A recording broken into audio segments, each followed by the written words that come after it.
আসসালামু আলাইকুম প্রিয় দর্শক শ্রোতা, আমি অ্যানিজুয়েল বর্তমান নিউজ টিভির পক্ষ থেকে আপনাদের সকলকে জানাই সুপ্রভাত। প্রিয় দর্শক, কথায় আছে সবকিছু বদলানো গেলেও প্রতিবেশী বদলানো যায় না, কারণ প্রতিবেশীর গুরুত্ব অপরিসীম। এখানে একে অপরের সাথে সুসম্পর্ক মানে এই নয় যে একে অপরের সাথে কর্তৃত্ব স্থাপন করা। মূলত উভয়ের পারস্পরিক স্বার্থগুলোকে মিটিয়ে সুসম্পর্কের মধ্য দিয়ে রাষ্ট্র এবং জনগণের চাহিদাগুলো মেটানোই হলো সুসম্পর্কের অন্যতম উদ্দেশ্য। বাংলাদেশের সেনাপ্রধান যিনি বাংলাদেশের গণ অভ্যুত্থানের সময় তার অগ্রণী ভূমিকা এবং গুরুত্বপূর্ণ সিদ্ধান্তের কারণে আরও রক্তপাত এবং আরও প্রাণহানির সংখ্যা কমিয়ে একটি নব অভ্যুত্থানের রাষ্ট্রে পরিণত হয়।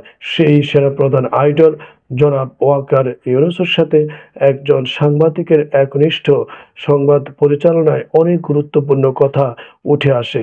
সেখানে ভারতের সাথে বাংলাদেশের সুসম্পর্ক এবং চীনের সাথে বাংলাদেশের সম্পর্কের কথা উঠে আসে এবং অন্তর্বর্তীকালীন সরকারের সাথে তার যে কাজের যে ইচ্ছা আকাঙ্ক্ষা এবং দৃঢ় প্রত্যয়, সেটাও কিন্তু এই আলোচনার মধ্যেই উঠে আসে। আমরা আপনাদেরকে জানাই যে বাংলাদেশ ও ভারতের মধ্যে তিনি যে গুরুত্ব দিয়েছেন, সেখানে বলেছেন ভারত আমাদের অত্যন্ত গুরুত্বপূর্ণ প্রতিবেশী। দুই দেশের মধ্যে রয়েছে দেওয়া নেওয়ার সম্পর্ক। আমরা অনেক ক্ষেত্রে ভারতের উপর নির্ভরশীল, আবার ভারতও আমাদের থেকে বিশেষভাবে সুবিধা নিয়ে থাকে। তাদের অনেক মানুষ বাংলাদেশে কাজ করে, আবার বাংলাদেশ থেকে অনেকেই চিকিৎসার জন্য ভারতে যায়। কাজেই বাংলাদেশের স্থিতিশীলতার ব্যাপারে ভারতের বিশেষ স্বার্থ রয়েছে। তিনি বুধবার আরও এক সাক্ষাৎকারে, অর্থাৎ তিনি এই সাক্ষাৎকারটা প্রথম আলোর সাথে দিয়েছেন। তিনি আরো বলেন, যে কোনো দেশ সবসময় অন্য দেশ থেকে সুবিধা পেতে চাইবে, এটা দোষের কিছু নয়, কিন্তু সেই সুবিধা ন্যায্যতার ভিত্তিতে হতে হবে। আমাদের জনগণ যেন কখনো মনে না করে ভারত বাংলাদেশের উপর কর্তৃত্ব করছে বা এমন কিছু করছে যা আমাদের স্বার্থের পরিপন্থী। সেনাপ্রধান আরো বলেন যে আমি আমার প্রতিবেশীর স্বার্থের প্রতি গুরুত্ব দেব, একইভাবে আমার প্রত্যাশা থাকবে প্রতিবেশীও আমার স্বার্থকে সমানভাবে গুরুত্ব দেবে। পার্বত্য চট্টগ্রাম ও মিয়ানমারের সীমান্ত যেন কোনো অস্থিতিশীলতা তৈরি না হয়। সীমান্তে আমাদের নাগরিককে হত্যা বন্ধ করতে হবে। আমরা ন্যায্য হিস্যা, অর্থাৎ পানির ন্যায্য হিস্যা চাই, আমাদের অধিকার। এটা অবশ্যই আমাদের অধিকার। সম্পর্কটা ন্যায্যতার ভিত্তিতেই বজায় রাখতে হবে। প্রিয় দর্শক, অবশ্যই ভারতের সাথে আমাদের সুসম্পর্ক হতে হবে সম্মানের ভিত্তিতে, ন্যায্যতার ভিত্তিতে, পারস্পরিক শ্রদ্ধা বোধের ভিত্তিতে। এখানে কর্তৃত্বের পক্ষে কোনোভাবেই কাম্য নয়। ভারত যেভাবে স্বাধীনতার আগ এবং পর থেকে বাংলাদেশের উপর সবসময় কর্তৃত্ব স্থাপন করে এসেছিল, এবং বাংলাদেশের বিশেষ করে রাষ্ট্রপ্রধান যারা ছিলেন, যারা দলীয় প্রধান ছিলেন, মূলত তারাই ভারতকে আশ্রয় প্রশ্রয় দিয়েছিল ক্ষমতার লোভে। আর এর ফলে ভারত দীর্ঘদিনের এই কর্তৃত্ব চর্চার কারণে তারা এই অনভ্যাসটা কোনোভাবেই দূর করতে পারেনি। যার ফলে জুলাই গণ অভ্যুত্থানের রক্তক্ষয়ী একটা সংগ্রামের সমাপ্তির মধ্য দিয়ে যখন ফ্যাসিস্ট সরকার শেখ হাসিনা বাংলাদেশ থেকে পলায়ন করে এবং তাদের রাজনীতি যখন নিবৃত্ত হয়ে যায়, তখন ভারত তাদের এই বিশাল একটা রাজত্ব হারিয়ে তারা বেগতিক হয়ে যায়। তারা এবং তাদের রাষ্ট্রের জনগণ, তাদের পররাষ্ট্রনীতি, তাদের সরকারি বিরোধী এবং তাদের মিডিয়াগুলো একেবারে বাংলাদেশের বিপক্ষে চলে যায়। এখানে মূলত বাংলাদেশ তাদের বিপক্ষে যায়নি, তারাই মূলত বাংলাদেশের বিপক্ষে চলে যায় এবং বাংলাদেশের বিরুদ্ধে তারা মিথ্যাচার করতে থাকে।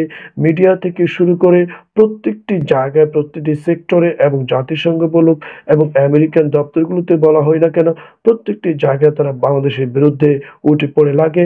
বাংলাদেশের সাম্প্রদায়িক দাঙ্গার জন্য তারা যেভাবে কাজ করেছিল সেটা সফল না হলেও মূলত এর পিছনে ভারতের অনেক অর্থলগ্নি এবং দীর্ঘদিনের সফলতার জন্য তারা যে চেষ্টা করেছিল, সেটাই মূলত বাংলাদেশের সাথে, বাংলাদেশের জনগণের সাথে তাদের ঘৃণার একটা সম্পর্ক তৈরি হয়। এর জন্য ভারতের পররাষ্ট্রনীতি মোদী এবং তাদের মিডিয়াগুলোই মূলত দায়ী। এর ফলে ক্ষতিগ্রস্ত শুধু ভারত হয়নি, বাংলাদেশ বাংলাদেশও ক্ষতিগ্রস্ত হয়েছে।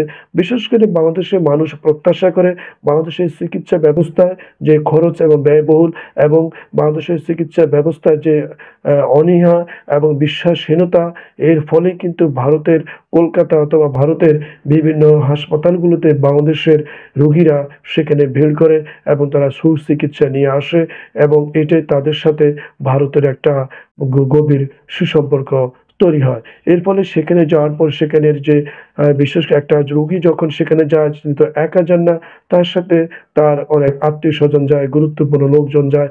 সেখানে কিন্তু তিনি তো রাস্তায় থাকেন না, অবশ্যই তো নেই তারা কোনো হোটেল বা মোটেলে থাকে এবং এর ফলে তাদের রাজস্ব আয় কিন্তু বৃদ্ধি হয়। সেখানে হোটেল বা মোটেলে থাকার পর আশেপাশে অনেক জায়গায় তারা খাওয়া-দাওয়া করে এবং তারা সেখানে মার্কেটগুলোতে অনেক সময় আসার সময় বা থাকার সময় অবশ্যই তারা সেখানে শপিং করে।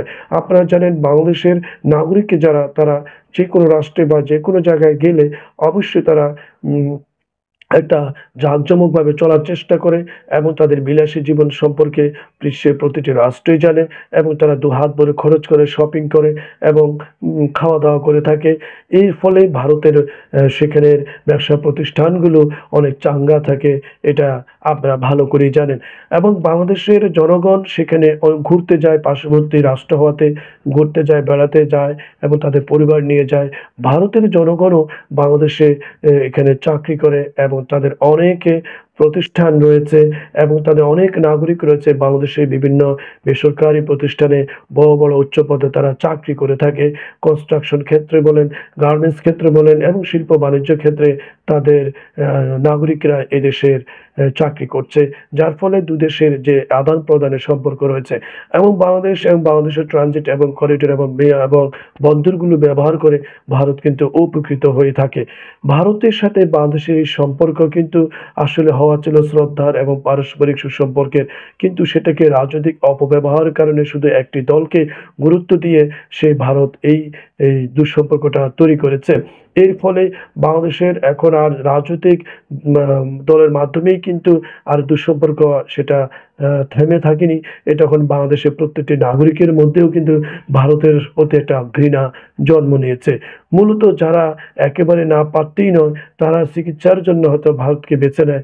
এছাড়া ভারতকে এখন বাংলাদেশের কোনো নাগরিক বেছে নেওয়ার জন্য প্রস্তুত নয়। তারা আসলেই ভারতের উপর ত্যক্ত বিরক্ত হয়ে তারা ভারতকে ঘৃণা করে, ভারতের রাষ্ট্র পরিচালনা, ভারতের পররাষ্ট্রনীতিকে তারা ঘৃণা করে এবং এই ঘৃণা ভারতের জনগণের সাথে নয়, এই ঘৃণা ভারতের রাষ্ট্র যারা পরিচালনা করছে তাদের সাথে। আসলে রাষ্ট্র পরিচালনা লোকদের সাথে যখন ঘৃণার সম্পর্ক তৈরি হয়, তখন আরেকটি দেশের সাথে জনগণের সাথেও কিন্তু একটা দুঃসম্পর্ক তৈরি হয়ে যায় এবং দূরত্ব বাড়তেই থাকে। বাংলাদেশের জনগণ এখন অন্য কোনো রাষ্ট্রের প্রতি নির্ভরশীল হচ্ছে এবং চিকিৎসার ক্ষেত্রে যদি তারা অন্য কোনো রাষ্ট্রের যদি তারা নির্ভরশীলতা খুঁজে পায়, সুচিকিৎসা পায়, অবশ্যই ভারত এই মার্কেট আরো বেশি হারাবে। তারা লোকসানে পড়বে, তাদের হোটেল, মোটেল এবং শপিং মলগুলো আরো ব্যবসার দিক থেকে ক্ষতিগ্রস্ত হবে। তাদের যে ফসলগুলো রয়েছে পার্শ্ববর্তী দেশ বাংলাদেশ হওয়ায় অল্প খরচে কিন্তু তারা বাংলাদেশে সেটা বাণিজ্য ঘাটতি মেটাতে সক্ষম হতো, রপ্তানি করতে পারতো। সেদিক থেকেও কিন্তু ভারত ক্ষতিগ্রস্ত হয়েছে। বাংলাদেশ যতটা না ক্ষতিগ্রস্ত হয়েছে, মনে করা হচ্ছে ওইসব বিবেচনা করলে ভারতই সবচেয়ে বেশি ক্ষতিগ্রস্ত হয়েছে।